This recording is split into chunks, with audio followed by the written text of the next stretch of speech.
وخلق منها زوجها وبث منهما رجالا كثيرا ونساء واتقوا الله الذي تساءلون به والأرحام إن الله كان عليكم رقيبا يا أيها الذين آمنوا اتقوا الله وقولوا قولا سديدا يصلح لكم أعمالكم ويغفر لكم ذنوبكم ومن يطع الله ورسوله فقد فاز فوزا عظيما أما بعد فإن أصدق الحديث كتاب الله وخير الهدي هدي محمد صلى الله عليه وسلم وشر الأمور محدثاتها فإن كل محدثة بدعة وكل بدعة ضلالة وكل الضلالة في النار. أدعوكم الله سبحانه وتعالى عليكم إكاء عليكم ولكبا مبا النبي صلى الله عليه وسلم أمر النبي وصحابي النبي كبا مكنا با إيدري بقوان تنتلي لنا النبي صلى الله عليه وآله وسلم لوري على يتيان بالو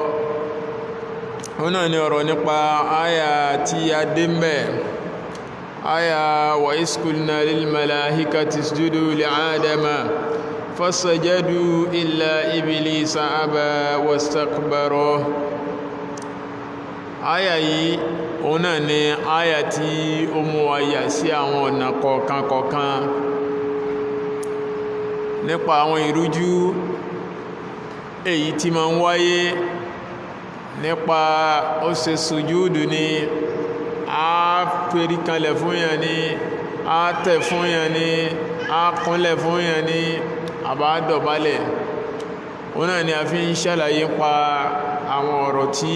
ó wà ń bẹ láwùjọ àti kí ni ọ̀rọ̀ tí àwọn àfáà ẹ̀sìn tí wọ́n ṣàlàyé lórí nǹkan yìí. Ibi tí a wá ní ta ti fẹ́ mọ̀ nígbẹ̀yìn lé ní òun náà ni ọ̀rọ̀ ń pa ṣubhatu tawaddu. Gẹ́gẹ́ bí a ṣe mọ̀ pé àwọn èèyàn máa lọ ìtẹríba máa ra kéèyàn ó kúnlẹ̀ àbí kéèyàn ó tẹ̀. Kódà wọ́n ta ọ̀pọ̀lọpọ̀ àfáà náà ni máa ń fi ti ṣí bẹ́ẹ̀ pé gbogbo ẹni tí ó bá ti ṣe kò ní ìtẹríba ni. A rí pé mo ní nǹkan méjì náà ni máa ń fa nǹkan yìí. Yálà kó ṣe pé èèyàn ò ní ìmọ̀ ń pa nǹkan yìí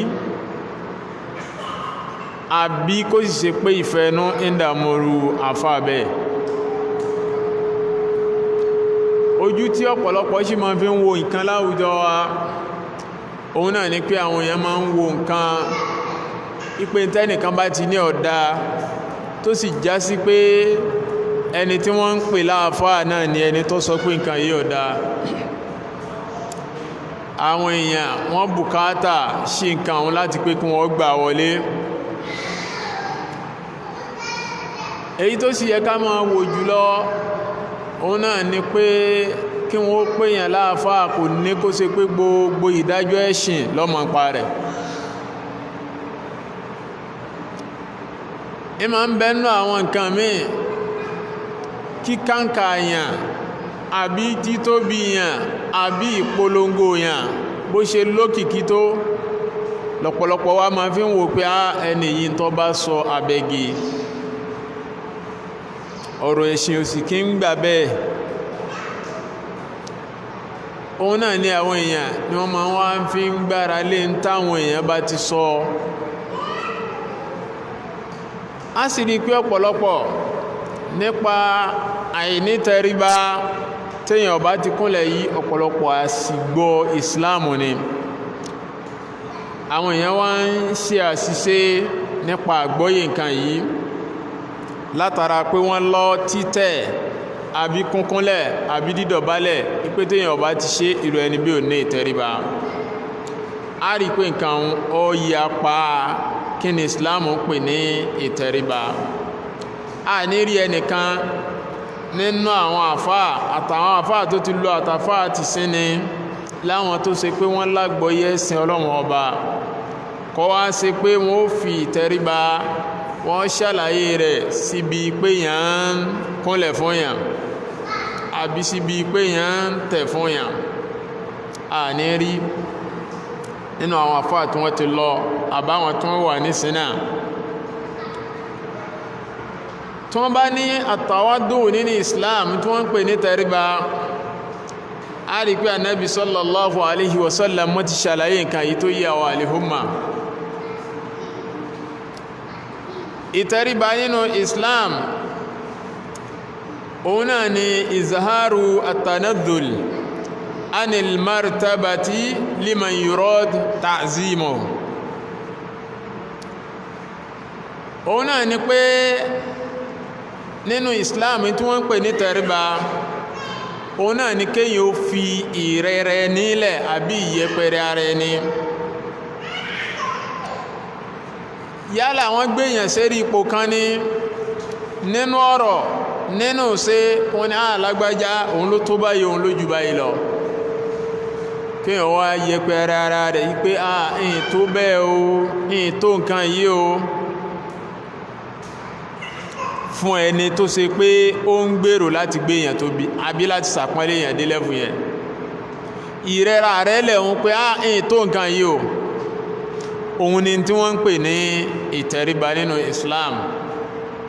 Ànábì sallallahu alaihi wasallam tí wọ́n ń ṣàlàyé nǹkan tí ń jẹ́ ìtẹríba fún àwọn àlìhùmà Ànábì sallallahu alaihi wasallam tí nǹkan náà fi kárí dérí mi àti ẹ̀ Ànábì sallallahu alaihi wasallam wọ́n sọ́nà èyí tí Imam Muslim rahimahullahu ta'ala anhu tí wọ́n gbà wá Qatada ló gba ọ̀rọ̀ náà wá wọ́n ní Ànábì sallallahu alaihi wasallam wọ́n sọ pé inna Allaha awha ilayya an tawaddahu hatta la yafkharu ahadun ala ahadin wa la yabghi ahadun ala ahadin Ànábì sallallahu alaihi wasallam wọ́n ṣàlàyé nǹkan tí ń jẹ́ ìtẹríba Ànábì sallallahu alaihi wasallam wọ́n ní nǹkan tí ń jẹ́ ìtẹríba òun náà ni pé Allah subhanahu wa ta'ala wọ́n ránṣẹ́ sáwọn gẹ́gẹ́ bí a ṣe mọ̀ pé Ọlọ́run ọba a máa ránṣẹ́ sá Nábì ana malaika Jibril alayhi salatu wa salam ana sá Nábì Ànábì wá lọ́lọ́run ọba ránṣẹ́ sí wọn nípa kíni ila an tawaddahu ìpé ẹ̀yin sàábé mi Ànábì o ìpé kẹrẹ̀ra yín lẹ̀ tàwádù àárín yìí Ànábì wá ń tú pẹ̀lú ọ̀rọ̀ tí ń bọ̀ wájú ipé ẹjẹ́ ni tí ó rẹ̀ra yín lẹ̀ o hatta la yafkharu ahadun ala ahadin ẹ rẹ̀ra yín lẹ̀ débi pé ẹnìkan kò ní máa fẹ́ nìkan ṣe fàárí nù yín ẹnìkan ò ní máa fẹ́ nìkan ṣe fàárí pé àwa lówó ju ẹ̀yin lọ ẹnìkan ò ní máa fẹ́ nìkan ṣe fàárí pé fámílì ti wá orí jájẹ ẹnìkan ò ní fẹ́ nìkan ṣe fàárí pé ẹ̀yin ò ní máa wá kéwú lé tiwa gbogbo àwọn nǹkan yìí látara ìmọ̀ fi ṣe fàárí láwùjọ ìtẹ́lòmí ò ní tẹ́yìn níhun ìtẹ́yìn ní tẹ́yìn rò pẹ́lòmí ò níhun ẹlòmí náà ní nǹkan míì nílé wọn tẹ́yìn náà ní Ànábì ní ẹnìkan ò gbọ́dọ̀ máa fẹ́ nìkan ṣe fàárí ẹ má ríra yín bẹ̀ lẹ́ni tí ó máa fi ra yín ṣe fàárí Ànábì ní tí wọ́n ń pè ní ìtẹríba nìyẹn ó wá ní wala yabghi ahadun ala ahadin títí tẹ́ fi ríra yín lẹ́ni tó ṣe pé ní máa ṣàbòsí fúnra yín tẹ́ bá ti ṣàbòsí fúnra yín tẹ́ ṣe jàmbá fúnra yín tẹ́ sì ríra yín lẹ́ni tó ṣe pé ń fẹ́ nìkan ṣe fàárí ń fẹ́ nìkan ṣe yẹ̀yẹ́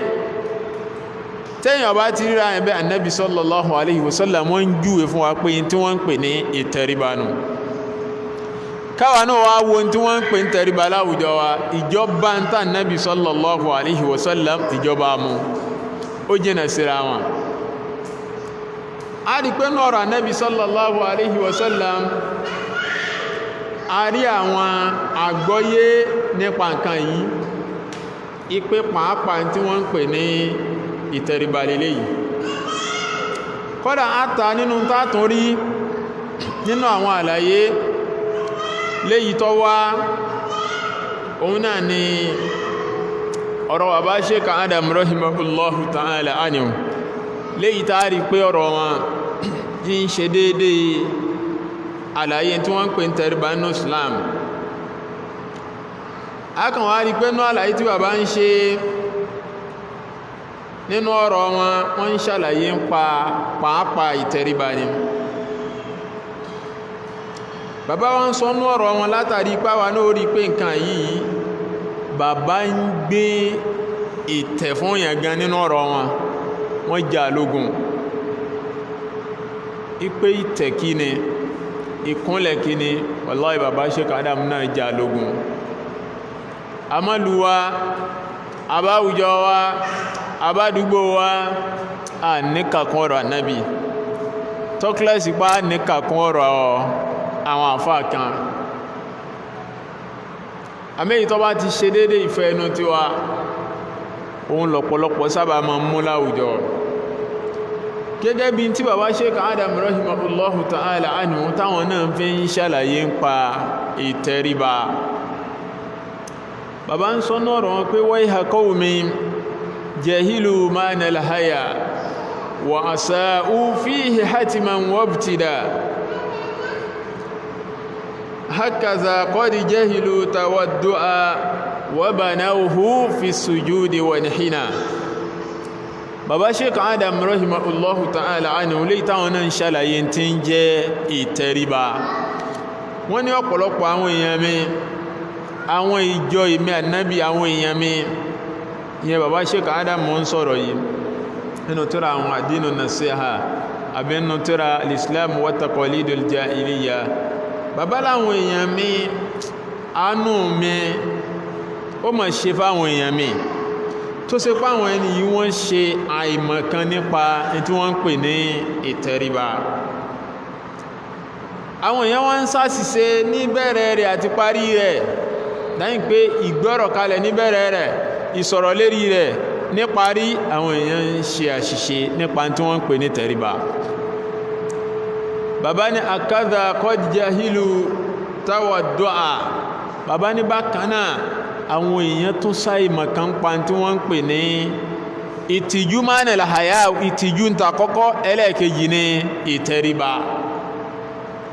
bàbá ní wọ́n wá mọ ìtẹríba àti ìtìjú wa banawhu fi sujudi wa nihina. wọ́n mọ̀ sérí pé tí wọ́n ń pè ní ìtẹríba tí wọ́n ń pè ní ìtìjú òun náà ni ìkúnlẹ̀ fúnra ẹni. tí wọ́n ń pè ní ìtìjú òun náà ni títẹ̀ fúnra ẹni. bàbá ní àtà wọ́n mọ ìtẹríba àti ìtìjú lérí pé téèyàn bá ti ṣe nǹkan yìí kìí ṣe onítẹríba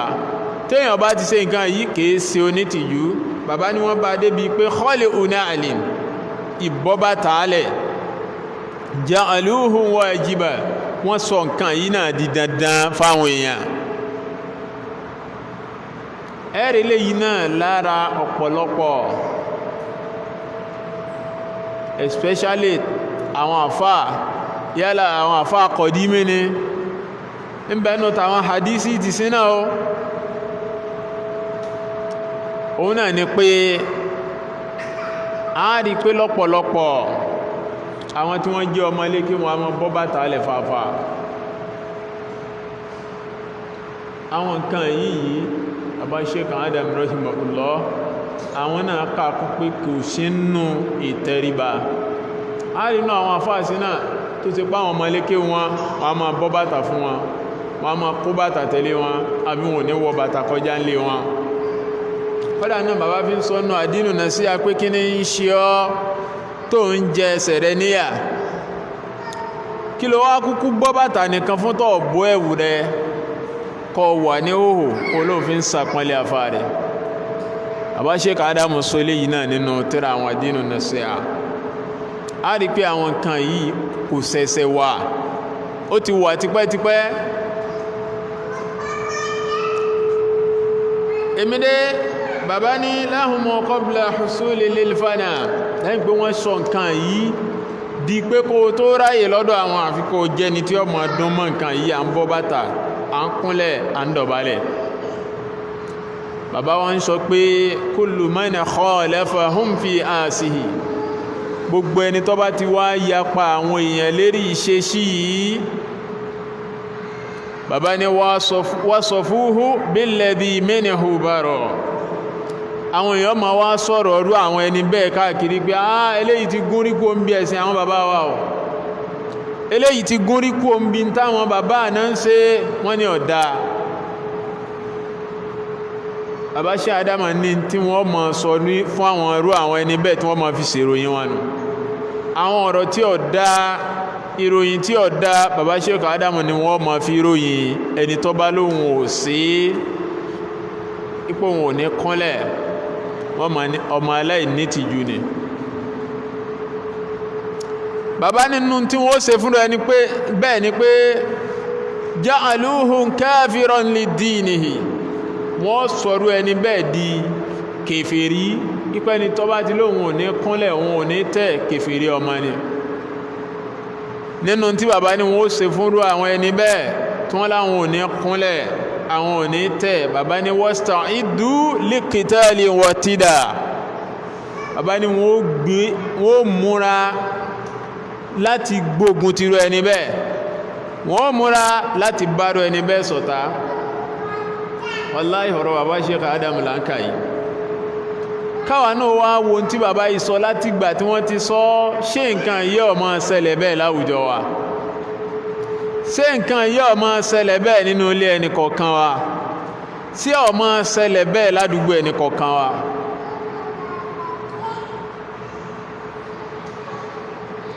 nǹkan yìí wallahi kò sínú ẹ̀sìn wa, nínú àwọn àṣà ìṣesí àwọn aláìmọ̀kan, àwọn ajẹnípa sọlá nínú ìṣesí wọn nírú àwọn nǹkan yìí.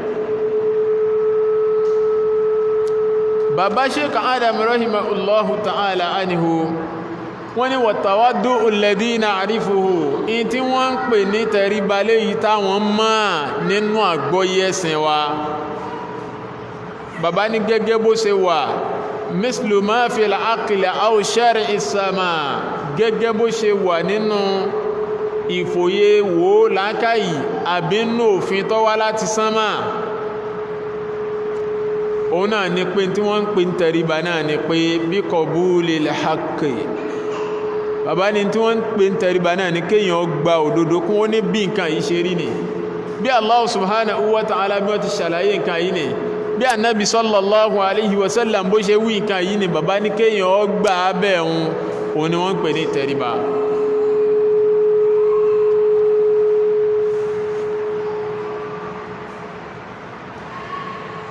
bàbá ní ara tí wọ́n ń pè ní tẹríba òun náà ni wajtinab jarru thawbil khuyala, kéèyàn ó jìnà sí ìmọ̀ wọ aṣọ fáàrí, kéèyàn wá rán sọ kó ṣe pọ̀ fílẹ̀ léyìí tí ó máa fẹ̀ tí ó máa wọ́lẹ̀, abéyìí tí wọ́n máa kó tẹ̀lé yẹn lẹ́yìn, gẹ́gẹ́ bọ́pọ̀lọpọ̀ ṣe ń ṣe lóde ní. ẹjá wo ẹni tí ó tó nǹkankan tó yẹ kó wà ń lè kéwú, nígbà tó ní kálukú bá kó agbádá sọ́nù ní gbogbo aná láàrin lérí Facebook káàkiri, wọ́n sì máa bá yín agbádá báyìí lẹ́ni tó yẹ kó wà ń lè kéwú. ògèdè pó ní kálukú náà ti di khalifa, bí àṣà bàbá wa kan àlégbà, oníkálukú náà ma wá sọ́lá. bàbá ní ìmá wọ aṣọ ńlẹ̀, ìmá ṣefáàrí fásọ ṣefáàrí, bàbá ní inú àwọn nǹkan àwọn kéèyàn bá jìnà sí tí ò sí tí wọ́n ń pè ní tẹríba nù. bàbá ní látara tí wọ́n ń pè ní tẹríba náà ni wattiramil ghayri fi haddi nuha, ẹni tó yẹ kó ṣàpọ́nlé fún ọ ṣàpọ́nlé fún ní déédéé yìí tí ò ní kọjá la ìtí Islam lálẹ̀ fún wa. bàbá ní tí wọ́n ń pè ní ìtẹríba náà ni pé wattiqari nafs la kal umaqa, bàbá ní kéèyàn ó yẹpẹrẹ ẹ̀mí rẹ̀ láyé pé kọ́ mọ́ ríra rẹ̀ lẹ́ni tó ga láì ṣe tòmùgọ̀, ìkéré ara ẹni láì ṣe tòmùgọ̀, bàbá ní ara tí wọ́n ń pè ní tẹríba nù. Òun náà lẹ́lòmí máa fi ń wo pé ńgbà míì tí ẹlòmí bá ń wùwà fún ẹni tí ń ṣe súnà ńgbà míì wọn mọ́ wáwò pé àwọn eléyìí ṣe wá gọ̀ báyìí wàláhì kìí sí tagọ̀. Bàbá ní ìṣe nǹkan àwọn nínú tí wọ́n ń pè ní ìtẹríba ni. Bàbá wa ní wal ayahul haq intasahalani in tí wọ́n ń pè ní ìtìjú tó bá bí èmi Adam Abdullahi Al-Alori ní tí wọ́n ń pè ní ìtìjú. Bàbá ní òun náà ni pé ma yakika al-aara indal ukala. Bàbá Sheikh Adam ní tí wọ́n ń pè ní ìtìjú òun náà ni nǹkan tó ṣe pé yóò sọ láìfí rẹ̀ lọ́dọ̀ àwọn tí wọ́n já wọn ẹlẹ́kọ̀ọ́, àwọn tí wọ́n já wọn nílàákàyè. Òun náà ni pé n tó ṣe lọ́dọ̀ àwọn tí wọ́n já wọn ẹlẹ́kọ̀ọ́ tí ò ní kábùkù bọ̀, ìwà tó wù tí ò ní sọ́dọ̀mọ yẹ̀yẹ́ tí wọ́n ní wọ́n á sọ fún ọ pé eléyìí ọ̀jáde ni àbí ọ̀lẹ́kọ̀ọ́ ni. Wọ́n ní tí wọ́n ń pè ní ìtìjú lélẹ́yìn. Bàbá wa ní wa yaki min kulli fahshin wa khana. Ẹni tí wọ́n ń pè ní ìtìjú náà ní gbogbo tí ó bá sọ́yàn kó ń bí gbogbo tí ń jẹ́ bàjẹ́ ni àbí nǹkan àbùkù ni tí ó kó àbùkù bá yàn àbí tí ó kó àbùkù bá léyàn àbí tí ó kó àbùkù bẹ́ bí yàn. Bàbá wa ní ghayru hadha la yusamma bil haya. In tó bá ti yàtọ̀ sí àwọn èyí táwọn kà yìí, bàbá ní àmọ̀ yíò sí tìjú. Káwa náà máa wá bèèrè wa léèrè kí ni tọ́pọ̀lọpọ̀ wa ìjẹ́ ìṣòdodo ọ̀rọ̀ láwùjọ kí là ń kàkún pé àwọn ọmọ wọn lójútì. Ìsọbọ́rọ̀ ẹ̀sìn bá ṣe rí láwùjọ àwọn èèyàn máa ń kàkún pé wọn ò tiẹ̀ wá ka ẹnìkankan kún. Ṣé sì rí ọ̀rọ̀ ẹ̀sìn wallahi tallahi summa billahi lẹ́síláì àtà tó bá ti déré ọ̀rọ̀ ẹ̀sìn kọ́dẹ̀ ẹni tó bíyàn ọ gbọ́dọ̀ gbé ẹni ìhun lékè ẹ̀sìn Ọlọ́run ọba dépò gbógbé lékè ọ̀rọ̀ Ànábì sallallahu alaihi wasallam. Kìí ṣe pá bí ìyẹpẹrẹ ẹnìkan, kìí ṣe pá bí ìtàbùkù àfáà kan. Àmọ́ tó bá ti yẹ kéèyàn sọ nípa ọ̀rọ̀ ẹ̀sìn kò sí báfà náà ti tó tó bá ti ṣe pó bá ti fọwọ́ kéré ọ̀rọ̀ ẹ̀sìn àbọ̀ yẹpẹrẹ ọ̀rọ̀ ẹ̀sìn èyí tó dáa náà nífẹ́ ni tó bá jẹ́ ẹni tó jẹ́ àfáà òdodo àbọ́jọ́ ọmọ kéwò òdodo àfikọ́ sọ̀rọ̀ lérí nǹkan yẹn.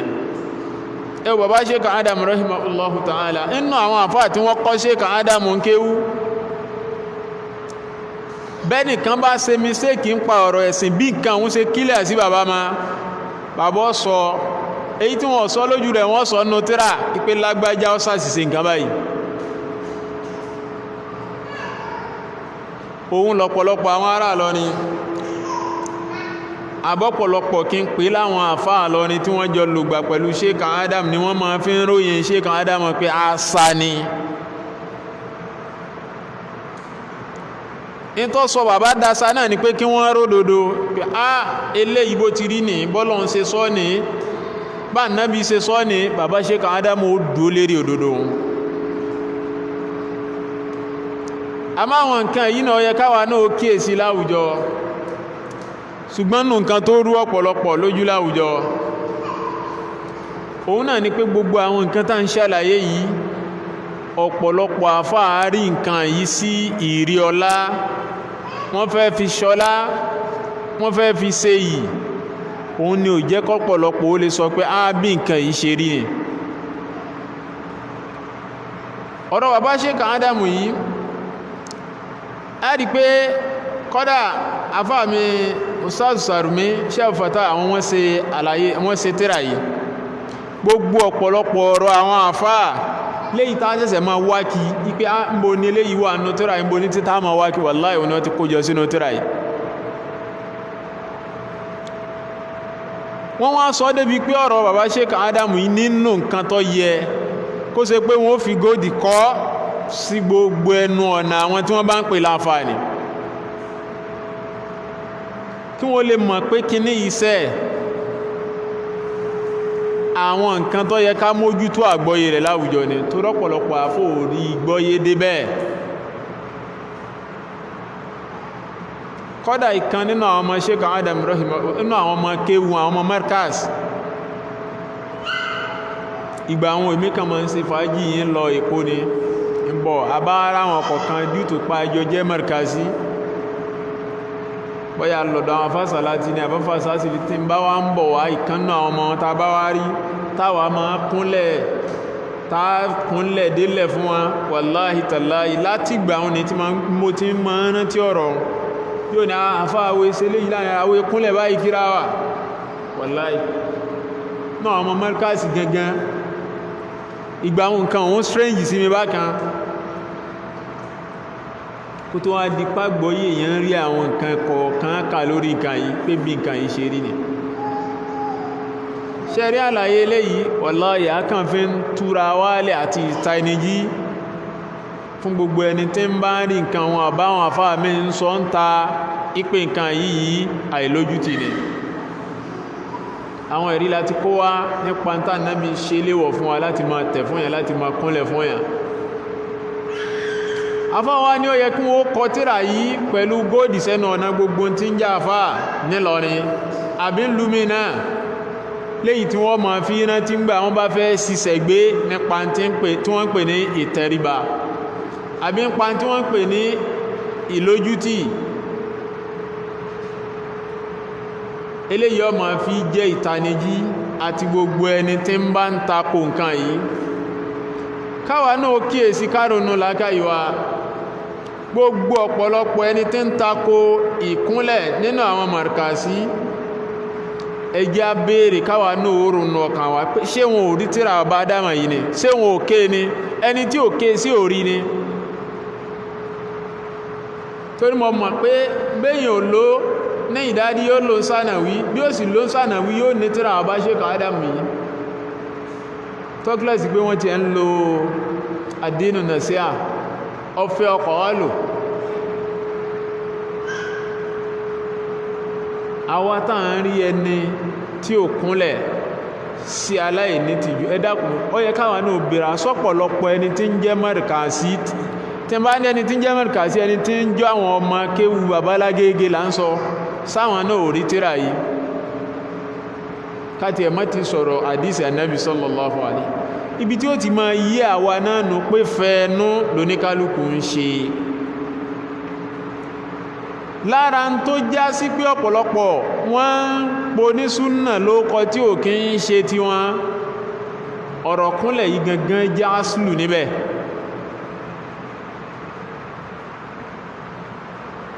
ní tí mo sì fẹ́ kí ọ̀pọ̀lọpọ̀ wa ká máa rántí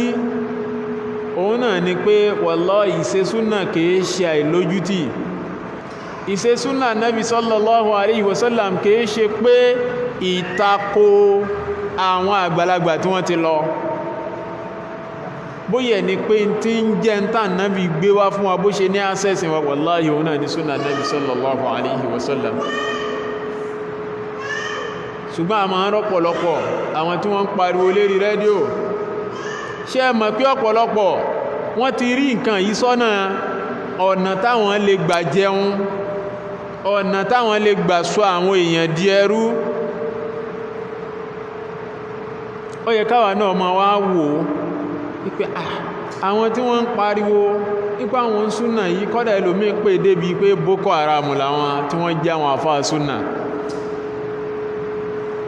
kí ní ń fà tí wọ́n fi ń sọ òun ni pé wọ́n fẹ́ síjú àwọn èèyàn kó ń bí ẹ̀sìn Ọlọ́run ọba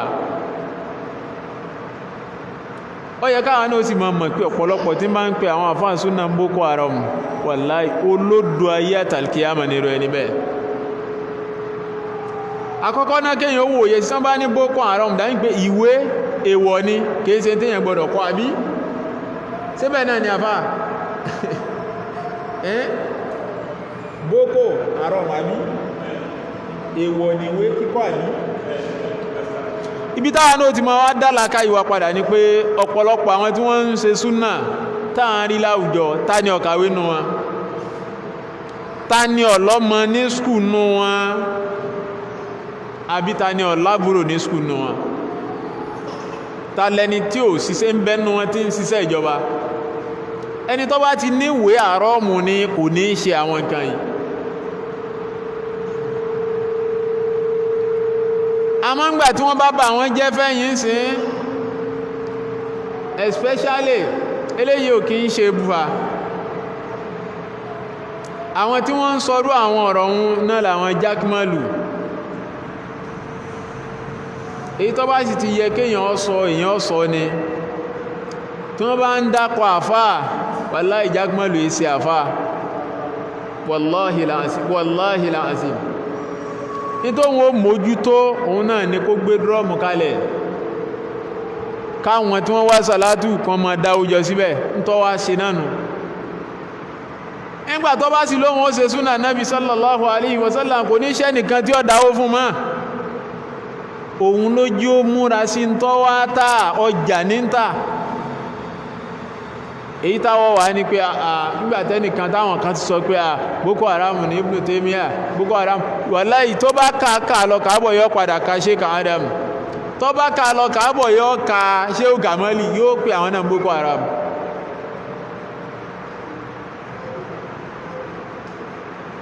òun náà ni pé àwa tá ń lọ bẹ̀ ní káṣọ́n tá ń lọ ṣe nínú ọ̀pọ̀lọpọ̀ ntọ́pọ̀lọpọ̀ lọ ń ṣe ń bẹ̀ ìṣẹ́bọ pẹ̀lú Ọlọ́run ọba ó wà ń bẹ̀ ṣùgbọ́n tí ẹjẹ́ lómi ráyè láti níjó wọn jára àwọn láti lọ òun náà làwọn ìdìkudì tí wọ́n ti dì mómi wọ́n ti ráyè lómi lákàyè rẹ̀ pẹ̀lú àwọn idán burúkú òun ni ọ̀jẹ́ lómi kọ́dẹ̀ lómi ọmọ jà pẹ̀lú ìyàwó rẹ̀ nínú ilé pé ọ gbọ́dọ̀ lọ́bẹ̀ mọ́ ìyàwó sì yarí pé àníṣẹ́ ẹ̀yìn lọ náà ni kí ni ọjọ́ gbọ́dọ̀ sọkọ lẹ́nu wọ́n ti ráyè rẹ̀ àwọn idán burúkú báwọn kò yẹ lọ́wọ́ tí wọ́n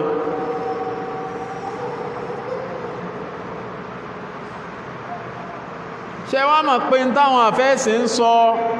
òun náà ní Sheikh Adamu yìí náà sọ òun mo fi ní tí ó bá pé àwọn àfẹ́sì ń Boko Haram yóò pé Sheikh Adamu náà Boko Haram àtàǹpọ̀ ọ̀rọ̀ kúnlẹ̀ iná bàbá Kamali náà sọ a rí pé gbogbo eléyìí náà àwọn àdàbí yóò tiẹ̀ wọn ò tẹ̀rì sínú nǹkan àwọn púpọ̀ díẹ̀ nínú wọn náà lọ tẹ̀rì sínú rẹ̀ tóra wọ́n sàpọ́nlé bàbá débi téèyàn sàpọ́nlé wọn dé wọ́n gbà pé tí bàbá bá sọ̀rọ̀ ọ̀rọ̀ Ọlọ́run ọba ni wọ́n gbà pé tán bá sọ̀rọ̀ ọ̀rọ̀ Ànábì sallallahu alaihi wasallam gbogbo ẹni tó gbọ́ pé bàbá ní gbogbo ẹni tí wọ́n ń kúnlẹ̀ fún àtẹni tí ń kúnlẹ̀ fún yàn àwọn méjèèjì wọn rojọ́ wájú Ọlọ́run oníkálùkù wọ́n ń ṣe mẹ̀sọ́mẹ̀sọ́ nípa pé wọ́n lè mọ́mọ́ pé òkúnlẹ̀ wọ́n ń ṣe mẹ̀sọ́mẹ̀sọ́ nípa pé wọ́n lè mọ́mọ́ ìpé àìbí lọ wá kí ló dúró lé lérí báyìí àwọn Markazi la hawla wala quwwata illa billah àwọn Markazi náà wọ́n lè ní tí wọ́n lè jù àmọ́ kí gbogbo wa ká páyà Allah subhanahu wa ta'ala ká mọ̀ pé bàbá Sheikh Adamu ò lè rí nǹkan wọn ò ní rí funfun kún ó pè dúdú fún wa bọ́rọ̀ Ànábì ọba jọ ọ̀pọ̀lọpọ̀ wa lójú ó yẹ kọ́rọ̀ àwọn àfáà tá aláǹtẹ̀lé yìí àbọ́rọ̀ àwọn àfáà tí wọ́n kọ́ wa yìí náà ó yẹ kó ṣìkúyẹ kó lápá lára wa ìwọ ìyá bàbá tó bá ń gbọ́ wàláhì torí ayé àbí ọlá tọ́pọ̀lọpọ̀ fẹ́ ṣe ó ní wọ́n fi kàǹkàn yìí kú tí wọ́n fi ń ba gbogbo ẹni tí ń bá ń ṣe nǹkan yìí tí wọ́n fi ń bàjẹ́ kọ́dẹ̀ lómi lè débi pé tọ́ bá kúnlẹ̀ fún yóò ní káwọn ọmọ kìrà àwọn ọmọ láyé nǹkan yìí tọ́lọ́wọ́n ọba tí ọba ti fọwọ́ sí tà nẹ́bí ọ̀fọwọ́ sí it's better náà ní kéyàn ó jẹ́nà sí títorí àwọn nǹkan yìí náà ni pé bí àyè bá ṣe gbà wá náà á ní láti máa ṣàlàyé ọ̀pọ̀lọpọ̀ tẹ́ ẹ bá ń bi wọ́n àbí wọ́n bá ń da ọ̀rọ̀ lẹ̀ pé èébú èpè tí wọ́n mọ̀ sínú wọn ò ní nǹkan kan tayọ èébú èpè àmọ́ kí wọ́n wá sọ pé ẹ̀rí tó wá ní fún nǹkan yìí wàláhì wọn ò ní sọ ẹ̀yin náà ẹ máa listen ẹni yìí tó níkùnlẹ̀ dá kílẹ̀ rí rẹ̀ tí ó bá gbé wá nú àwọn ìrújú tá ń tírìtì yìí ní ó kí bọ̀ kò sì lè wọlé àfi káwa náà ṣe mẹ̀sọmẹ̀sọ ká mójútó ọ̀rọ̀ ẹ̀sìn wa torí tí Ọlọ́run ọba dá wa fún òun náà ní ìbáadà ká sì mọ̀ pé gbogbo ń tàn bá ti ń ṣe fọ́lọ́run ọba ẹnìkan lẹ́tọ̀ọ́ sí láti ṣe fún nínú ìrújú táwọn èèyàn tó máa ń gbé wá kí n mú kún ó náà ni pé wọ́n a máa ní pé nígbà tí ìyá yẹn ò bíyàn ìgbà tí ìyá yẹn ó bíyàn ṣe bó kúnlẹ̀ ọ̀rọ̀ yẹn ò wọlé òun náà ni pé ìgbà tí yóò bí ọmọ ìṣesíwo lọ́wà hálù tó wà ń gbà yẹn òun lọ gba kó ṣe bẹ́ẹ̀ kìí ṣe kó mọ̀ ṣe bẹ́ẹ̀ fọmọ tí ó bí ààrẹ nìkan ti bímọ lérí ìdúró ni kò lè rọ̀hún náà lọ́rùn ìṣídà kọ́ fẹ̀yìn lélẹ̀ àbí kó kúnlẹ̀ tá ń tó bẹ́ẹ̀ ó dúró ló bímọ ìṣídà kọ́ pa ọmọ òun lápáyé àbí kọ́ mọ àwọn kán lápá àbí kọ́ kán lẹ́sẹ̀ ètè ń fọ́ àtọ́pọ̀lọpọ̀ fi ń wà lérí ìdùbúlẹ̀ àbí lérí ìkúnlẹ̀ ni ṣe rí tẹ́yàn ọba ti rí kan sí kan mọ́ àbọ́sá ló wọ́n takò ẹ̀sìn ni àwọn ìròrí eríṣiríṣi ló ń kálùkù ọmọ mọ́ wa àmì ìtọ́dá fún gbogbo wa náà ní ká padà síbi ẹ̀sìn ọlọ́run ọba ká padà síbi ọ̀rọ̀ anábì sallallahu alaihi wasallam òun náà ni nǹkan tí ó lóore fún wa láyé àti lálkìyàmà nínú àwọn nǹkan táàfi máa mọ̀ pé tí wọ́n bá ní nǹkan yìí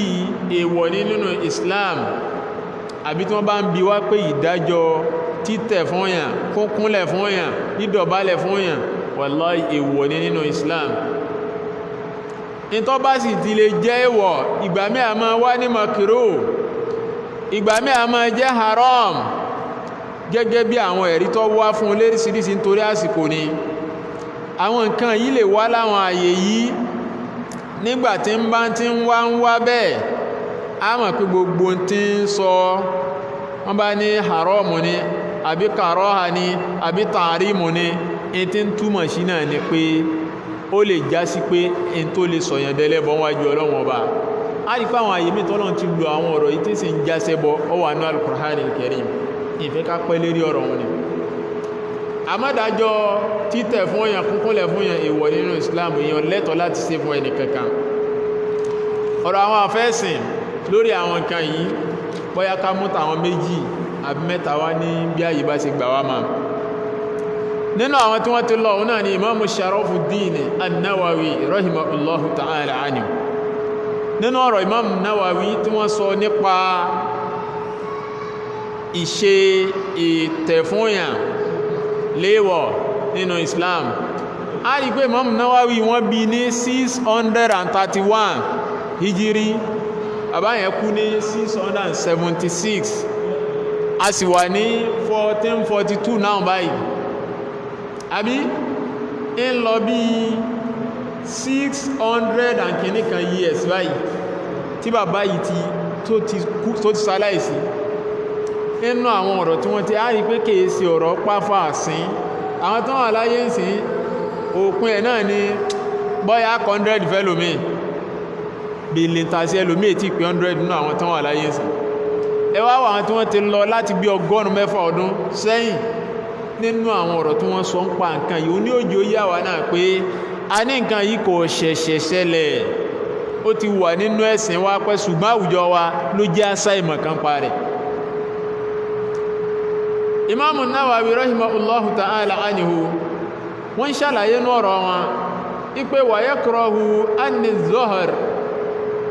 fi kulli hali ní gbogbo ṣe sí kéèyàn tẹ̀yìn fún yàn nípé èyàn fi ń kíyàn bàbá ní kọ̀tọ́ èèwọ̀ ni wọ́n ní yadullu alayhi ma qaddamnahu fi faslayni al-mutaqaddimayn min hadith Anas kí lẹ̀rí táwọn náà mú wá ní pé nínú àwọn àdísì tó ti gba wájú náà àwọn ìta àti sọ òun náà ni ipé ń gbà tí ọkùnrin kan tí ń bí ànábì sallallahu Anas bin Malik radiyallahu ta'ala anhu tí wọ́n bí ànábì pé sí èyàn lè tẹ̀ fún yàn ànábì ní láà á rí pé nínú àlàyé ta àti sàlàyé síwájú nípa ànábì ní ó lè tẹ̀ fún yàn kó lóòfin kíyàn àti kàdísì wọn síwájú wọ́n wá ń bá lọ pé a rí pé eléyìí nínú àdísì táwọn sọ yìí o anábì sallallahu alaihi wasallam kò sí bùsẹ́rí fẹ́ ní kọ̀ọ̀kan wa láti gúrí kò ń bí ọ̀rọ̀ anábì a sì gbọ́dọ̀ jẹ́ ọ̀tàn wá jẹ́ pẹ̀lú pọ̀pọ̀lọpọ̀ àwọn èèyàn ń ṣe nǹkan yìí torí inú tí ń tan lómi ìjọ láwùjọ tí ń tan jẹun náà ni pé àwọn èèyàn kúnlẹ̀ wọ́n sì wọ́n pọ̀ ju àwọn tí wọ́n ní ọ̀dá lọ. bàbá ní wala yaghtarru bi kathrati man yaf'aluhu mimma yandhibu ila hilmi aw salah wa ghayrihima. bàbá ní mọ́jì ó kó tàn jẹ́bọ pẹ̀lú pọ̀pọ̀lọpọ̀ àwọn èèyàn ń ṣe nínú àwọn tí wọ́n ń ṣàfitì ìmọ̀ sọ́dọ̀ wọn àbí wọ́n ń ṣàfitì ipá àwọn ẹni ire làwọn ẹni yìí. ẹwà àwọn àfáà tí wọ́n ti sọ̀rọ̀ láti bí 100 close to 700 years now. kò yẹ kí nǹkan àwọn kó jájójì fún wa. bàbá wọn sọ nú ọ̀rọ̀ wọn pé fa innamal iqtida dájúdájú tí wọ́n ń pè ní ìkọ́ṣe innama yakunu bir rasul pípọ̀ àwọn èèyàn kìí ṣe téèyàn máa ń kọ́ṣe wọn. in tí wọ́n ń pè ní ìkọ́ṣe náà ni pé ìkọ́ṣe ànábì lédè ọ̀rọ̀ tá ànábì bá sọ. kọ́dà àwọn tí wọ́n ń kóòtì àyà pé wa ma atakumur rasulu fakhusu. bàbá ní gbogbo ń tà ànábì bá ti mú wá fún wa ẹ mú kẹ́ máa ṣe wa ma na'akum anhu fantahu tó bá kọ̀ fún yín pé ẹ má ṣe ẹ jìnà sí. wọ́n tún mú àyà míì wá pé falyahzari alladhina yukhalifuna an amrihi an tusibahum fitna aw yusibahum azabun alim. àyà lẹ́kẹ̀ẹ́ tí Imamu Nawawi mú wá láti bí 100 ọdún sísìn náà. bàbá ní kí gbogbo ẹni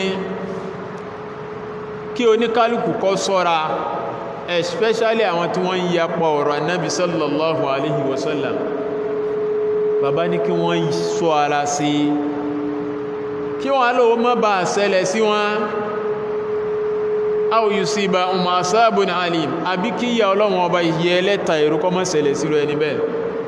òun náà ni pé gbogbo ẹni tí ń bá ń takò nǹkan yìí ní ìyá ni ní bàbá ni lẹ́gbọ́n ni lábúrò ni àfi ká ṣọ́ra o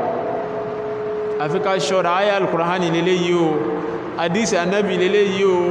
ẹ má jẹ́ ajá wọn kan tí ò ní kan ṣe nú ẹ̀sìn kí wọ́n kó bá wọn wájú Ọlọ́run ọba. nínú tó yẹ káwa náà ti ẹ̀ máa wòye sí ni pé bóyá lómi lọ́mọ méjì ọ̀kan kúnlẹ̀ ọ̀kan ò kúnlẹ̀ wallahi ó yẹ ká máa ẹ̀zámì kìíní lára ara wa. wọ́n náà látẹ̀ní rẹ̀ lọ́tọ́ bá nírò àwọn ọmọ bẹ́ẹ̀ wo àwọn méjèèjì wò síra wọn wo ta lẹni tí ń ṣe dáadáa sóbí rẹ̀ jùlọ nínú àwọn méjèèjì wo ta lẹni tó láàánú àwọn òbí rẹ̀ jùlọ. kìí ṣowó náà fi ń ṣe o. ẹni tí ń kúnlẹ̀ lè lówó ẹni tí ò kúnlẹ̀ lè má lówó àmọ́ nínú ṣe sí nínú wà á mà á sì mọ̀ pé nǹkan yìí kìí ṣèfẹ́nu là ń ṣe àbíṣẹ́ tó wà. káwa náà máa fojú wo nǹkan ká má jẹ́ pọ̀pọ̀lọpọ̀ àwọn tí ò ní kan ṣe ná ẹ̀sìn wa àbáwọn tó ṣe pé wọ́n rẹ́dí àti sọlá ká má jẹ́ wọn kó bá wa. òun náà ni pé kí ìyà Ọlọ́run ọba bí fìtínà Ọlọ́run ọba kó má ṣẹlẹ̀ sí wa ká ṣọ́ra sí ká tó máa bẹ Ọlọ́run ọba kó kún àwọn ẹni yìí lè ṣiṣẹ́ nǹkan tí wọ́n ń ṣe ni. nígbẹ̀yìn ká mọ̀rọ̀ bàbá Ahmad ibn Taymiyyah rahimahullahu ta'ala anhu. bàbá yìí náà wọ́n bí àwọn náà ní 661 hijiri bàbá yìí sì kú ní 728 a sì wà ní 1442 náà báyìí. a rí pé sẹ̀mí bàbá yìí náà òun náà lé 700 tí bàbá Shaykh Islam ibn Taymiyyah rahimahullahu ta'ala anhu tí wọ́n ti lọ ó lé lọ́gọ́rùn ọdún méje. òun náà ní kájí ọmọ ma yà wá lẹ́nu nígbà táwọn ọmọ ọdún jọ́ mélòó dé láwọn bẹ́ẹ̀ àwọn àǹkó bí àwọn jákmọ́lù àtàwọn tí wọ́n jọjọ́ bẹ́ẹ̀ tí wọ́n ń bú àwọn Ibn Taymiyyah rahimahullahu ta'ala anhu.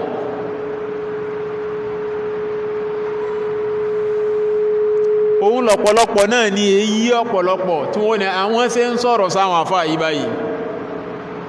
ọ̀nà tí wọ́n ń dá ní ń fa tọ́pọ̀lọpọ̀ ń súnà fi ń fọ́ pọ̀lọpọ̀ lésì. bàbá Shaykh Islam Ibn Taymiyyah rahimahullahu ta'ala ta lọ́sẹ̀ mi bí 100 ọdún jù bẹ́ẹ̀ lọ sẹ́yìn sí wàláhì tàláhì kìí ṣe asọgbọnú àbásọdùn. Bàbá Sheikh Adam rahimahullahu ta'ala wọ́n gbà pé àfáà tí ò ṣe kó sẹ́yìn láwùjọ òní bàbá Sheikh Islam Ibn Taymiyyah rahimahullahu ta'ala ani. Nínú àwọn tírà bàbá tí wọ́n bá ń ròyìn ọ̀rọ̀ bàbá Sheikh Islam Ibn Taymiyyah pé lásìkò wọn nínú àfáà tó yanjú táwọn bàbá gan Sheikh Adamu tatara wọn dàfà làwọn ẹni yìí. A máa wò pé nílọrin kò só ní màádámà, wàláhì bẹ́ẹ̀ ni. A máa wò nígbà kan kí ló fà á nínú àwọn tírà àwọn bàbá yìí ni àwọn bàbá yìí náà ká kí wọ́n tó gún òkè. Ṣé àwọn jákúmọ́lù tó sí mẹ́yẹn àwọn ni wọ́n máa sọ pé bàbá Ibn Taymiyyah rahimahullahu ta'ala anhu Boko Haram ni?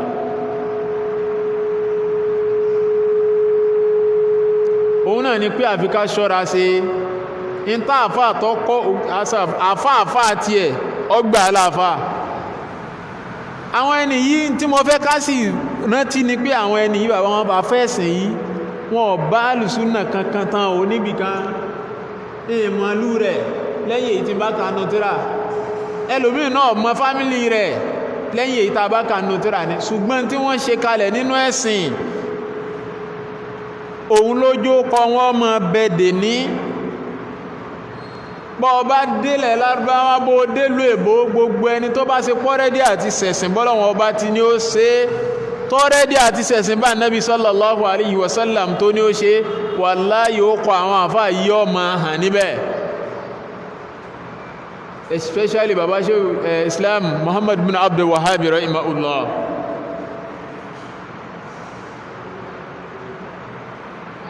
Àwọn àfáà yìí nínú tí ń bí wọn tí wọ́n fi ń kà wọ́n kúnnà àwọn Boko Haram wàláhì òun náà lọ̀rọ̀ ta sọ́njọ́ ní òun náà ọ̀rọ̀ owó táwọn ọ̀gá Jakmal fẹ́ gbà tí wọ́n ò rí gbà ní markasi ń pa pé ẹ ṣe sàárè bàbá yìí ẹlẹ́bù rẹ̀ kọ́ wálẹ̀. Wàláhì tí ń bí jà tí wọ́n fi gbógun ti ẹ̀sìn Ọlọ́run ọba nù kò jù báhùn lọ. La hawla wala quwwata illa billah. Kéyàn tó máa wá sọ lẹ́nu rẹ̀ kọ́ máa sọ gbàgàdàgbàgàdà pé wọ́n kọ́ Saudi kéwú. La hawla wala quwwata illa billah. Gbogbo àwọn àfáwà tí wọ́n ń lọ sí hajj nílẹ̀ yìí àwọn gámọ̀ pé báwọn bá délẹ̀ Lárúbáwá táwọn dé Saudi báyìí wọ́n gbà pé àwọn àfáà bẹ̀ àfáà ni wọ́n. Àwọn àfáà Saudi kọjá ẹni pé àtàwọn tí wọ́n ń lọ lé kéwú láti ilẹ̀ yìí gan náà àwọn tí wọ́n já wọn yálà professor ni àbẹ́yìí tí ó professor wọn ò jẹ́ kó yín àwọn àfáà Saudi kéré. Àwọn kọjá ń kí àwọn tíra pẹlẹbẹpẹlẹbẹ yà yìí wọ́n ju ibẹ́ ẹnu tí ó jẹ́ nǹkan yóò clear sí wa. Àfáà kan ọlọ́lẹ̀ Lárúbáwá lọ́dún kan nú àwọn àfáà tí wọ́n lókọ lókì ńlẹ̀ yìí ó wá pàdé kan nú àwọn ọmọ ilẹ̀ yìí náà òun burú díẹ̀. Ìwọ ọkọ́ ni kíní lágbájá ni ó sọ sí Lárúbáwá ní naam naam hanta jahil murakabo ní naam wọ́n ni aláìmọ̀kan ẹwọ̀n kan kílò àwọn báwọn tí wọ́n sọ pé jáhìlù mọ̀rákàbù ni àìmọ̀kan rẹ̀ gbódògùn kọ máa ṣe naam yes bẹ́ẹ̀ ni mi ẹwùn kan. Àwọn tí wọ́n tún lọ kéwú lọ́dọ̀ àwọn tí wọ́n já àwọn Saudi nípa àwọn nǹkan tó pọ̀lọpọ̀ wọ́n ń ṣe yìí wàláhì àìbọ̀wọ̀ fúnlé Ọlọ́run ọba àti Ànábì sallallahu alaihi wasallam. torí ẹni tó bá ti lóhun ọ̀takọ̀rọ̀ Ọlọ́run ọba bó wọ́n takọ̀rọ̀ Ànábì wàláhì nǹkan bẹ́ẹ̀ láti bọ̀ tán dáadáa. Ọ̀pọ̀lọpọ̀ táwọn bàbá yìí sì gbé wá Muhammad bin Abdul Wahhab ní gbogbo tí ó bá máa jẹ́ tí ó máa jẹ́ bọ ẹ wo sàárè òun lápẹjú ìta sọ káwa náà gbé sínú làákàyè wa nílùú wa ilé ní gbogbo ẹni tí ń lọ bí sàárè ta ni ọ̀sẹ̀ bọ́ mbẹ́ ta lẹni tí ọ̀sẹ̀ bọ́ mbẹ́ ọ̀pọ̀lọpọ̀ ń lọ bí sàárè gbogbo àyínà la lọ a máa fi yẹ̀pẹ̀ bí sàárè a sì máa fi rárá ẹlòmí ó mú òkúta bí sàárè wallahi làásìm yóò sì lọ́lọ́ yóò sì máa fi fẹ́ yóò máa bú fáwọn èèyàn yóò máa fi fẹ́ kọ mu ṣé ìṣẹ́bọ pẹ̀lú Ọlọ́run ọba kan tó léyìí òun làwọn tí wọ́n wá láti Saudi rí pé mudir ẹ̀ bá lẹ́bù kìíní yìí kọ́ mọ́ fi ṣe sábà bí táwọn èèyàn mọ̀ fi ṣẹbọ ìbáwọn èèyàn lọ ju ó síbi sàárè Sheikh Adam òun lọ́fọ̀ àtọ́pọ̀lọpọ̀ fi ń sọ tí wọ́n ń sọ àwọn tí wọ́n láwọn jẹ́ olólùfẹ́ wọn ni wọ́n ń gba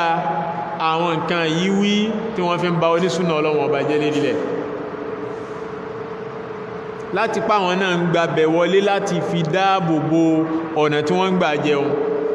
lọ́nà tí wọ́n ń gbà lọ àwọn èèyàn lọ́wọ́ gbà àfikáwà náà wá ronú mọ́ jẹ́ kí wọ́n da ọmọ rẹ̀ pọ̀ mọ́ lọ́mọ rẹ̀ tí ń bá ń ṣe súnà tọ́rọ àwọn ọ̀rẹ́ dì báwo tí ó ti dá wàláhì wọ́n rẹ̀ dì láti bá tó ní kálùkù ẹ̀sìn kálùkù jẹ́ màláì bàbá ṣéèlú ya Ahmad bin Taymiyyah rahimahullahu ta'ala anhu àwọn náà ń ṣàlàyé ní ọ̀rọ̀ wọn nígbẹ̀yìn wọ́n ní títẹ̀ fúnra ẹni láti gbéyàn ọ̀tẹ̀ kíyàn yàtọ̀ sí Ọlọ́run ọba àlékè ọlá èwọ̀ ní kíní láwọn náà fi mẹ́ṣán ọ̀rọ̀ Mu'adh bin Jabal radiyallahu ta'ala anhu ipé ń gbà tó darí Sham tó ṣe nǹkan yìí ọ̀tẹ̀ fún Ànábì sallallahu alaihi wasallam Ànábì wọ́n bí pé Mu'adh kí ni eléyìí tó ṣe yìí faqala ya Rasulallah ìrẹ́ Ànábì tí mo ṣe fún ọ yìí ra'aytuhum yasjuduna la'azakifihim àwọn ará Ṣáàmù tó ọ̀nà mi lọ àwọn ọlọ́lá wọ́n máa ń ṣe nǹkan yìí fún wọ́n tẹ̀ fún wọn ni wọ́n fèrí kanlẹ̀ fún wọn ni rírí tí mo rí wọn òun wá rántí nǹkan òun ipé eléyìí ó yẹ kémi náà máa ṣe àbáwà lálẹ́tọ̀ láti máa ṣe fún Ànábì wa Ànábì ní kadhabu Ànábì ló pùrọ́ làwọn ẹni ìrẹ́ Mu'adh Ànábì ní law kuntu amiru ahda an yasjuda li ahadi la amartu al-mar'a an tasjuda li zawjiha tó bá ṣe wípé mi Ànábì ó bá pa ẹnìkan láṣẹ láti máa kúnlẹ̀ fún ìyàn ni obìnrin ni bá pa láṣẹ kó máa kúnlẹ̀ fọ́kọ rẹ̀ tá bá wo àwọn nǹkan yìí àbínú àlàyé àwọn àfá àbínú ọ̀rọ̀ wọ́n ń ṣàlàyé pé àwọn ìṣesí yìí táàrí táwọn èèyàn ń ṣe léyìí tí ó bá ẹ̀sìn Ọlọ́run ọba mu gẹ́gẹ́ bí Imam Ibn Qayyim rahimahullahu ta'ala anhu láwọn náà ṣẹ̀ṣẹ̀ mí wọ́n bí àwọn náà ní 691 bàbá yìí náà kú ní 751 bàbá yìí nínú tó gbajúmọ̀ jù nínú nǹkan tó jẹ́ ìjọsìn fún Allah subhanahu wa ta'ala tó ṣe pé òun náà ni ubudiyyati sọ́lá òun náà ni ìjẹ́ ẹrú fọ́lọ́wọ́n ọba látara pé èèyàn ń ṣe àsọ̀láàtù fúnnu àbáwọn kan tàà fi ń ṣe fún Ọlọ́run ọba lérí inú wọ́n wá ní wa qad taqazzamaha as-suyuh wal mutashabbi'un bíbá iná láti sinmi bàbá Ibn Qayyim ní àwọn èèyàn wọ́n wá pín nǹkan yìí láàrin ara wọn wọ́n pín mọ́wọ́ àwọn tó jẹ́tọ̀ Ọlọ́run ọba bàbá ní bẹ́ẹ̀nù àwọn àfá tí wọ́n ń pè láwọn ṣùyú àwọn ṣéhù tí wọ́n pín nǹkan yìí mọ́wọ́ wal mutashabbi'una bil ulama àtàwọn tí wọ́n ń ṣàfijọ tó ṣe páwọn náà ń ṣe bí àwọn àfá wọ́n ní wal jababira àwọn tí wọ́n já wọn ajẹ nípa àwọn tí wọ́n já wọn ọlọ́lá tí wọ́n já wọn ọba àbọ́lóyè nílùú tó ṣe pé tán bá ní ẹlọ mú lágbájẹ́ pa wọ́n pa ni bàbá láwọn mẹ́tẹ̀ẹ̀ta yìí ni wọ́n pín àwọn ẹ̀tọ́ Ọlọ́run ọba wọ́n pín mọ́ra wọn lọ́wọ́ láwùjọ wọ́n ní fa akhasa suyuh min ashraf ma fiha wọ́n ní àwọn tí wọ́n ń pè láwọn àfá àwọn ṣéhù àwọn mú ìtọ́ ga jù ń bẹ̀ kí làwọn mú wa huwa sujud òun náà ní ìfèrí kanlẹ̀ fún wọn a rí pé léyìí tọ́ hàn sọ́pọ̀lọpọ̀ láwùjọ àbẹ́yìí tí ó hàn àwọn èèyàn ń forí kanlẹ̀ fáwọn ṣéhù láwọn mùrídí ó lè má hàn sọ́pọ̀lọpọ̀ láwùjọ àmọ́ àwọn èèyàn ń ṣe o. èyí tí ó bá wá yé wa ẹ wo ọ̀pọ̀lọpọ̀ mo fi kíní kan ṣe example lánàá ẹ wo àwọn àwọn Chinese film a rí pé ọ̀pọ̀lọpọ̀ nínú àwọn èèyàn wọn téèyàn bá wò ó rí dáadáa yóò rí pé àwọn èèyàn máa ń lọ fèrí kanlẹ̀ fáwọn tí wọ́n já wọn ọlọ́lá wọn ó fèrí kanlẹ̀ báyìí wọ́n sì gbérí lẹ̀. bàbá Ibn Qayyim rahimahullahu ta'ala wọ́n láwọn ṣéwù wọn gbà nǹkan yìí kọ́dà látara táwọn ṣéwù gbàgbàgbà ìkan sójú mi tí mọ́mọ́ chief imam wa ọmọ kan fẹ́ ka Kùránì lọ́dún náà látara táwọn èèyàn ń ṣe fáwọn ṣéwù tí wọ́n sọdọ́lá lọ́ba sí fìlà nítorí pé yọ́ ka Kùránì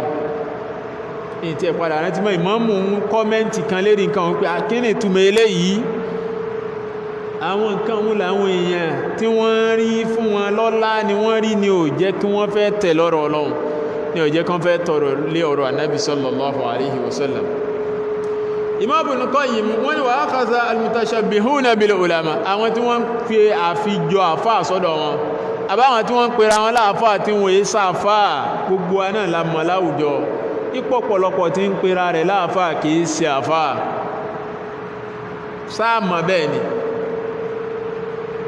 sáàmọ̀ bẹ́ẹ̀ ni wallahi eléyìí èsè ìbúfà tó ń kálùkù ń ṣe là ń sọ ìfà. bàbá láwọn tí wọ́n ń ṣàfitẹ̀ àfáà sọ́dọ̀ wọn nínú táwọn mú nínú àwọn ẹ̀tọ́ Ọlọ́run ọba òun náà ni àrùkù òun náà ni ìkúnlẹ̀ fúnra àwọn ẹni bẹ́ẹ̀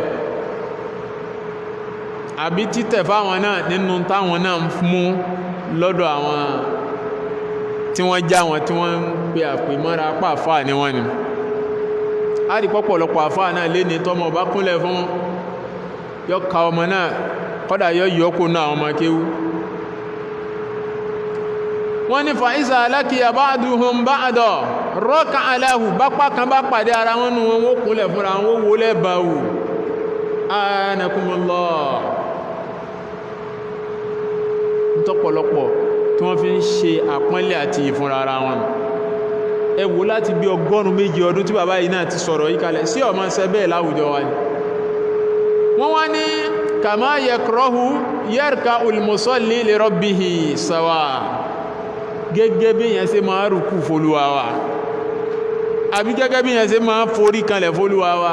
wọ́n wá ṣe ń déédé ní tí wọ́n ń ṣe fún yẹn. bàbá Imam Ibn Qayyim rahimahullahu ta'ala anhu wọ́n ní ẹlẹ́ẹ̀kẹta táwọn èèyàn pín nínú tí wọ́n ń bọ́ lọ́wọ́ bá dù lọ́wọ́ òun náà ni wa akhadha al-jababira minhum àwọn tí wọ́n já wọn ajẹ nípa àwọn bá gẹ́dọ̀ sí in táwọn mú ni pé al-qiyam kẹ́ dìde fún wọn wọ́n ní fayakumu al-ahrar wal-ubayd ala ruhusihim ubudiyyati lahum ẹni tó jẹ́rú àtẹni tí è sẹ́rú ṣe mọ̀ pé tó bá jáde nínú lẹ́sìn gbogbo ẹ̀yin tẹ́ wà ń bẹ̀lẹ̀ dìde ẹ̀ tó bẹ́ẹ̀ kẹ́ má dìde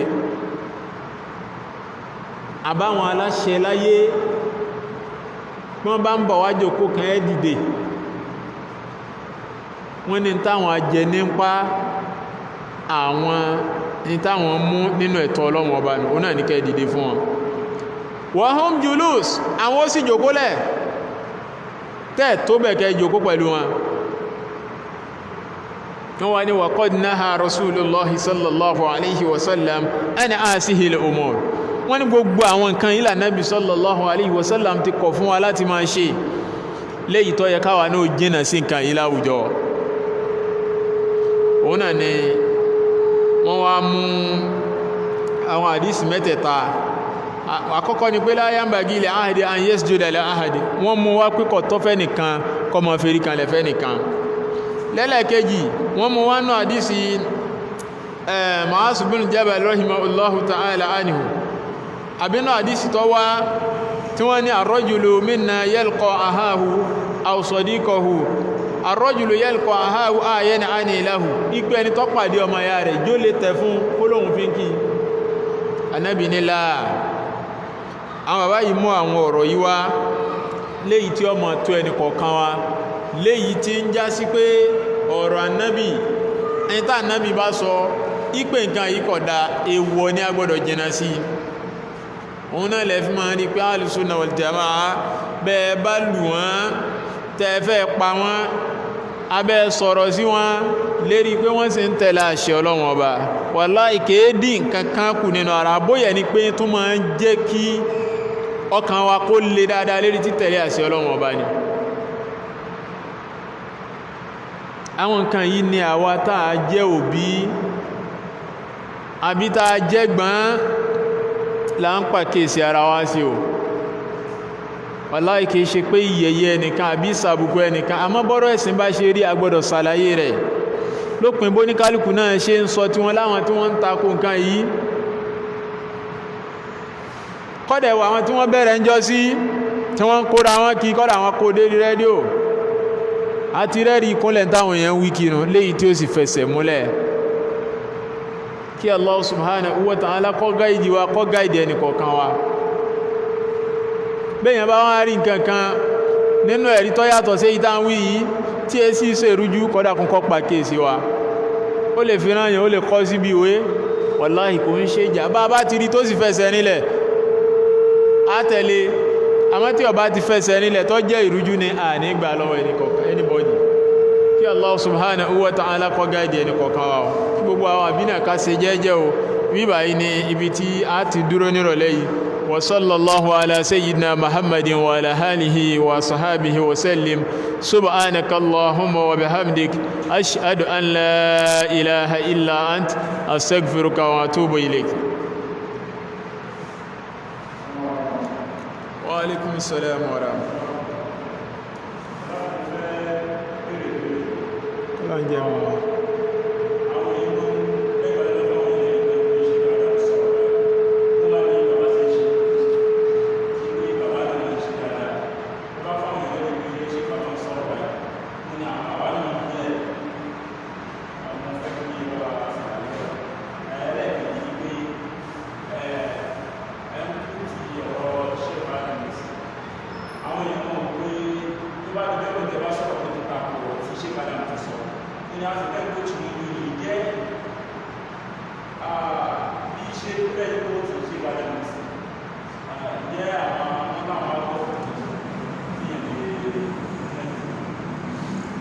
alhamdulillahi wa salatu wa salamu ala rasulillahi wa ala alihi wa sahabihi wa man wala ṣẹ́rí ìlú ọ̀rọ̀ Sheikh Adam kò kí n kọ́kọ́ gbé náà níbi ìbéèrè àkọ́kọ́ òun ni pé kí ni ok naam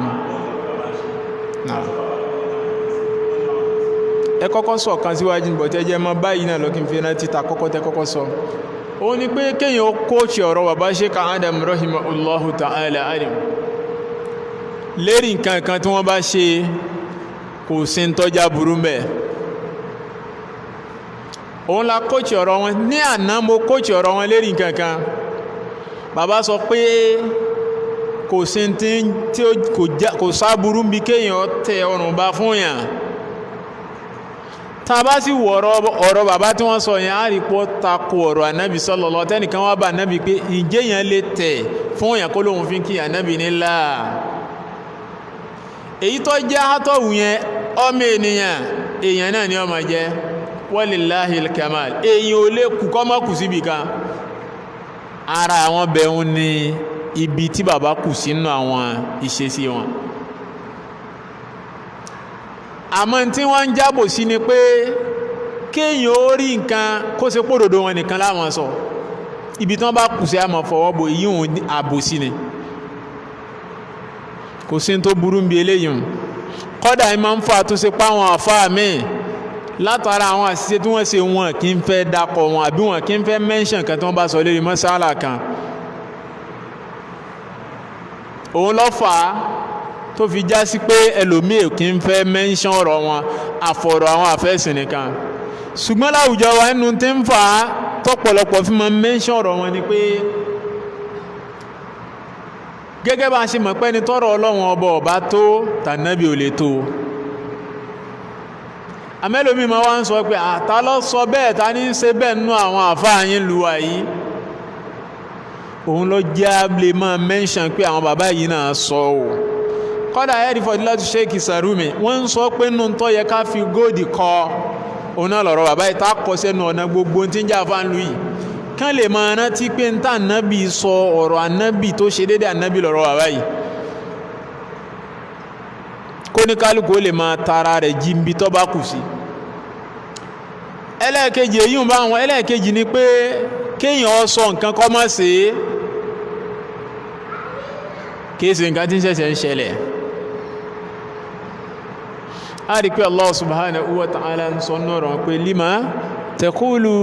taquluna ma la taf'aluna bí lima taquluna ma la taf'aluna ọwọ́ ni kabura makita indallah ẹwùn kan ọlọ́wọ̀n ọba ní kí ló dé tẹ́ ma sọ́ntẹ́ ní ṣe láwùjọ ìmá sọ́ntẹ́ yóò ní ṣeun ìyà ní lọ́dọ̀ ọlọ́wọ̀n ọba ìyà tó tóbi a rí pé lóòtọ́ àwọn bàbá yìí ń sọ pé ọ̀dà àmọ́ wọ́n ń ṣe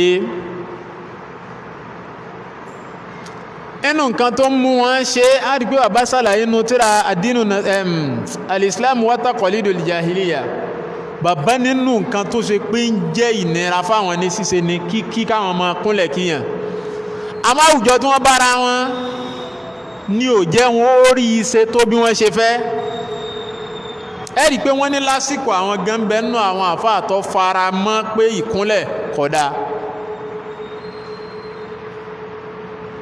àmọ́ nu pé ó jẹ́ tipátìkúùkù làwọn náà fi ń ṣe é gẹ́gẹ́ bá a ṣe ṣe mọ̀ lásìkò wọn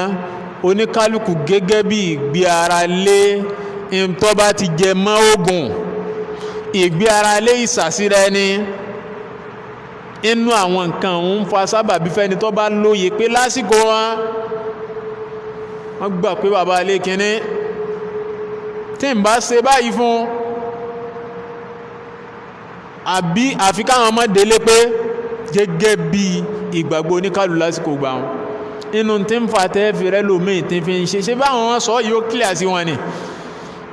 ó wá kù ṣíṣe àmọ́ tí bá ti ń jódodo èèyàn gbọ́dọ̀ máa wò pé ọ sọ kò ṣe káwọ̀ wá máa fi dájọ́ káwọ̀ náà máa ṣe ìta bá ti rẹ́ẹ̀dì fún lọ́dọ̀ anábì sallallahu alaihi wasallam a ní láti máa ṣe lọ ni òun náà ni pé anábì sallallahu alaihi wasallam òun ló mẹ́sìn wa fún wa tí báyìí tí ń sọ fún wa ń pa ẹ̀sìn wa òun náà lágbọ́dọ̀ máa tẹ̀lé wallahu a'lam wa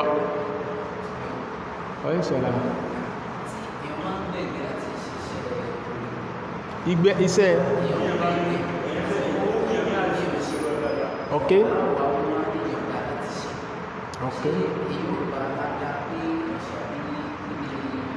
alhamdulillah wa salatu wa salam ala rasulillah wa ala alihi wa sahbihi wa man wala tó bá ṣe pó ti fẹsẹ̀ nílẹ̀ lérí ẹ̀mẹ́yàn pé nǹkan yìí kódà kíyàn máa kúnlẹ̀ kódà kíyàn máa tẹ̀ fún yàn gbígbà àwọn lásán sínú ẹ̀mẹ́yàn tó ti fẹsẹ̀ nílẹ̀ bẹ́ẹ̀ ọ̀tọ̀ tún ní dájọ́ orú tẹni bẹ́ẹ̀ torí èyàn ti gbà ìpín nǹkan yìí ọ̀dá in tí ó fi wá jẹ́ ládẹ́ ni òun ó pé òun ni kó ṣiṣẹ́ tọ̀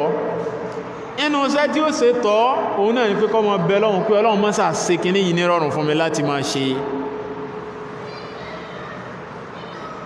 torí èyàn máa ń mọ̀ pé nǹkan yìí ọ̀dá ń gbà mí tó ṣe pá ti ṣe kọ́dà tí è ṣe pé bóyá wọn ó búyàn wọ́n sọ̀rọ̀ síyàn ìmọ̀ níyàn láà kọ̀ wá sí nǹkan tí máa ń jí ó nira àwọn ju àṣetọ́ni lọ èèyàn náà wà já ẹ̀mí ẹgbà pé àwọn síbà náà bí lóní kí ní yọ ọ̀dá ní ládáyìn ó fi pé sẹ́mọ̀ pé ànábì sallallahu alaihi wasallam ó nínú tọ́lọ́run owó tí ó fi ṣẹ̀yàn lẹ́sànṣẹ́ àkọ́kọ́ èròǹgbàyàn lérí nǹkan àti iṣẹ́ téèyàn bá ṣe téèyàn bá ti fi sẹ́wọ̀n kún àníyàn ládáyìn ó fi lè complete kí Allah subhanahu wa ta'ala kó ṣe nírọ̀rùn fún ẹni kọ̀ọ̀kan wa wallahu so ti clear wa hùn ẹ̀dá fún ọjọ́ ti lọ náà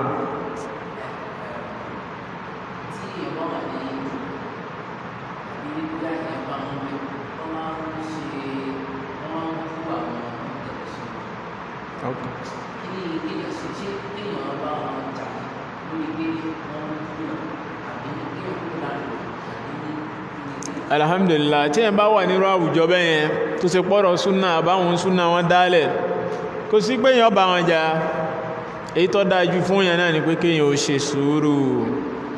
torí pé kọ̀sẹ́ni tẹ́ lè bá sọ́nù wọn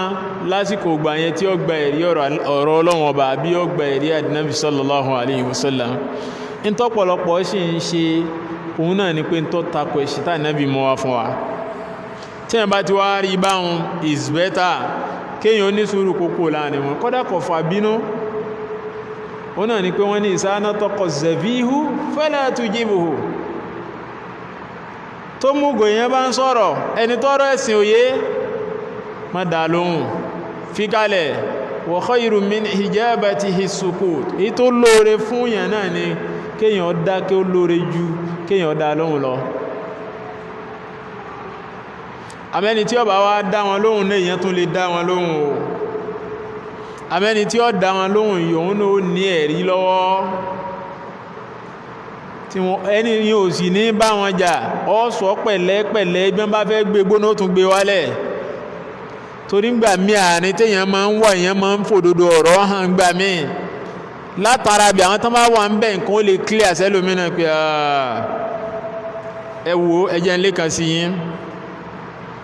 ẹnìkan wà a máa pariwo ọmọ àfáà níwá ilé àfáà wọn bí wá sí ọwọ́ adìjọ́ kan wọ́n wá ń fa nǹkan kan ẹni tí ń bá fa nǹkan yìí kéèsè pó kéwú púpọ̀ tó ń wá ń bí pé ẹ dákun kílẹ̀ rí lérí kẹ́nẹ́ yìí tó ń láwọn gbọ́ pé nǹkan báyìí ọ̀dá nínú ẹ̀sìn ọ̀rọ̀ orin wọ́n fàdé bẹ́ẹ̀ kílẹ̀ ẹni tó já àfáà ṣe ọ̀dá síjà ni tọ̀hún sì ń sọ pé ẹ̀rí báyìí sẹ́ nǹkan wọn fi wá kílẹ̀ àsọpọ̀lọpọ̀ àwọn tí wọ́n wà ń bẹ̀ tí wọ́n mọ kéwú náà pé àṣẹ lágbájá kan daṣọ àfáà borí ni àṣẹ ọmọ nǹkan kan pa ọ̀rọ̀ ẹ̀sìn tí ń sìn òun náà mo fi ní téèyàn bá wà láàyè wò yẹn gbọdọ̀ yẹn nǹkan wọn pẹ̀lú ẹ̀rí àwọn nǹkan wọn náà máa àṣìṣì láàrin àwùjọ tí máa ń já sí pé àwọn èèyàn mọ̀ pé àwọn ẹni yìí mọ tí wọ́n ń ṣe. والله أعلم وصلى الله على سيدنا محمد وعلى آله وصحبه وسلم سبحانك اللهم وبحمدك أشهد أن لا إله إلا أنت أستغفرك وأتوب إليك